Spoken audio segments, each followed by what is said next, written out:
I wonder if we can dive right into what you have always placed first in this, and I gather is a central strategy for the elimination of violence in the world, and that's vegetarianism. Why is that? Why is that such an important aspect? I do feel that if we were to choose just one thing that the average person can do to create a more peaceful planet, that eating less meat would be it.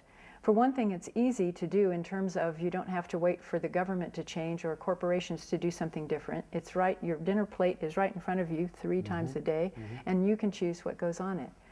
There are several reasons why this is so critical. The first, perhaps, is from the standpoint of peace, is just the amount of violence it takes to provide a meat-centered diet. Just in the U.S. alone, per year, we slaughter over 10 billion animals. That's billion with a B. Wow. All of which is unnecessary because we can do quite well without meat. And that, of course, doesn't include the sea animals, fish, other sea animals, and animals that die on the way to the slaughterhouse. It doesn't include the ill treatment that these animals are subjected to in our factory farming system. So the first part is the violence to the animals. The second thing to consider is that if we are going to all be peaceful or want to be peaceful on a crowded planet, we need to grow the most food to feed all these people. And right now we're not doing a very good job about it because we have a lot of people who don't have enough to eat. The most efficient use of farmland, if you look into calorie ratios and how much you can produce on a given piece of land, the most efficient way to provide food for people is plant food, whole grains, vegetables, fruits. In fact, if you were to take a piece of land the size of a football field and you decide to graze cattle on it, you would be able to feed 2 people. But if you decide instead to grow soybeans on it, you could feed 60 people. Wow. So it's quite a difference.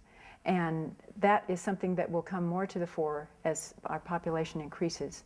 How can we grow the most food? Also, the growing of plant foods saves us in other environmental resources. It saves, because in order to grow plants to feed to animals, you have to farm about 7 to 10 times more land than if you would grow crops on the land that you could eat directly.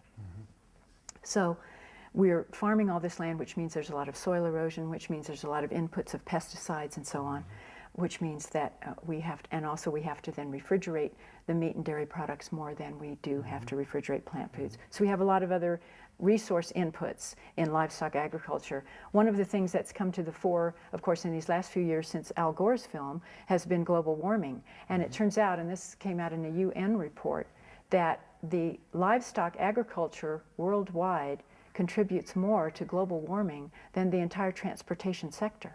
Okay. So we think a lot about planes and cars and trains and buses, but if you take all of the input going into the atmosphere from those, it does not equal what livestock agriculture is contributing. So it is critical that way. The third thing is about our own personal health. You can't very well be peaceful if you don't feel well, and as a society we have a lot of problems that are preventable. We have obesity and diabetes. We have, and of course the big killers are heart disease, colon cancer, breast or prostate cancer, strokes. All of these kinds of things are directly linked to a diet that's high in animal products. So the more we can cut back, even if it's only 1 meatless meal a week or 1 meatless day. There's one group that's campaigning for meatless Mondays, to just make Monday a day that you don't eat any meat.